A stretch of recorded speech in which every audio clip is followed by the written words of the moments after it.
Her show is called One Short Jew. So from one short Jew to another, ladies and gentlemen, Jane Stroll.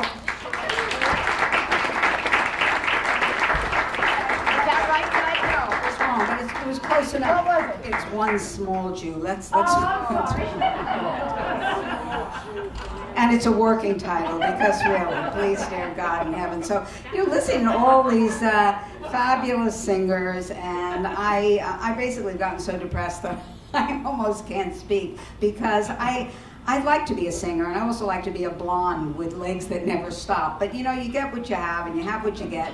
And I'm reading Eckhart Tolle's The Power of Now, so I'm very, very enlightened. May Oprah rot. I'm sorry. Eckhart Tolle, here's my power of now. I'm a social worker. That's the power of now. I am the director of a 32-bed residence for the mentally ill. Thank you very much. Put in 7... Thank you, one of my clients. I'm very happy to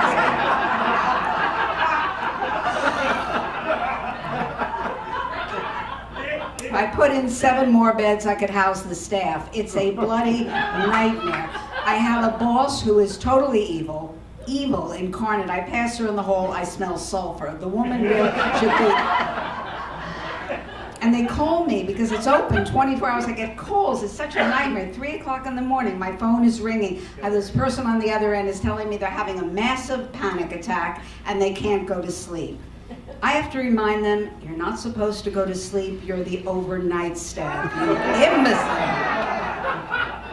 You think I'm kidding. It's so hideously true. But it's about choices. While you still can make them.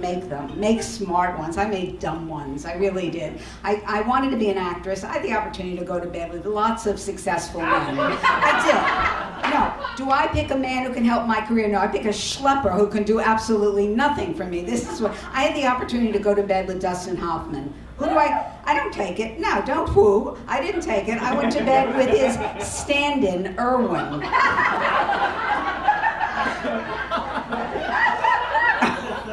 All of it's true. Remember that when you think of me fondly, with my head in the oven. It's because listen, I'm part of the 60s. I mean, we were the flower children, we were the hippies, we were the recovery movement of the 80s, but we didn't know that yet. So I did, my choices were based on what drug I was taking at the time. And I didn't even do drugs right. I did them I remember once doing mescaline. Once 500 times, but this particular time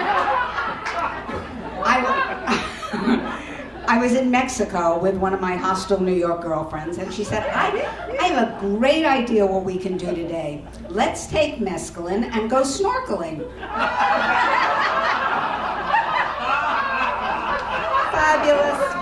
Fabulous considering I don't swim and I'm paranoid. Good. So now I'm underwater. I am so completely out of control, the exotic fish are pointing at me.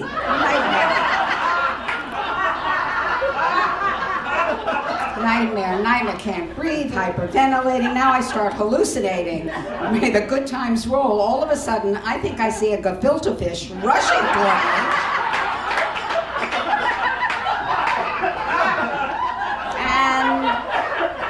It's in its jar with that horrible jelly,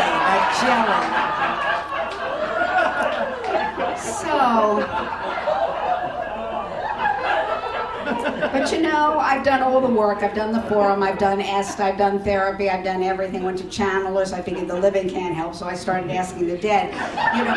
Channelers are people who speak to the dead, and the dead always speak back with Indian accents. Figure that one out. I have.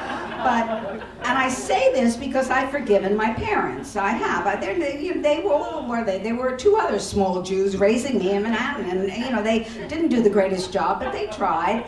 And my father, particularly, that probably messed me up worst of all, because now they would call him a rageaholic. His name's for everything, rageaholic. He had a bad temper. He had a short fuse, and he had my mother. And he lost it. So occasionally, every other day, he would be running through the apartment. He'd get to the living room window, whip it open, get himself halfway out. My mother's holding him by the undershirt. He's screaming at the top of his lungs, "Take me, God! Take me, God! I'm ready to go!" the next door neighbors are thinking, please God, please take him or take us, the drama and the noise and that. So as a result, I'm living alone with animals. Isn't that festive?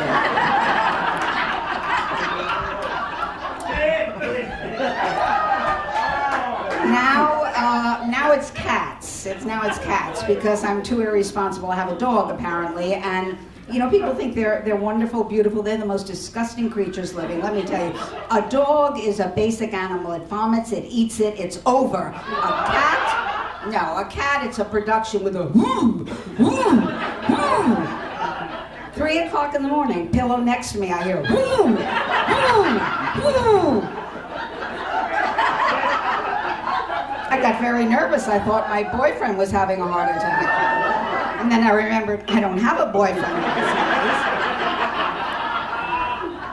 That's fabulous. So what do I think, believe it or not, I actually think, what I want to say is actually the thing about cats and their 9 lives. This is one thing that's interesting. They really do have 9 lives.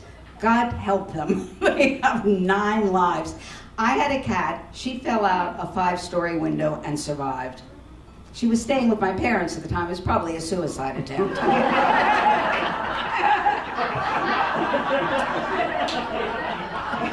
was a very crowded windowsill. My father, the cat, the father. If only she'd been wearing an undershirt, but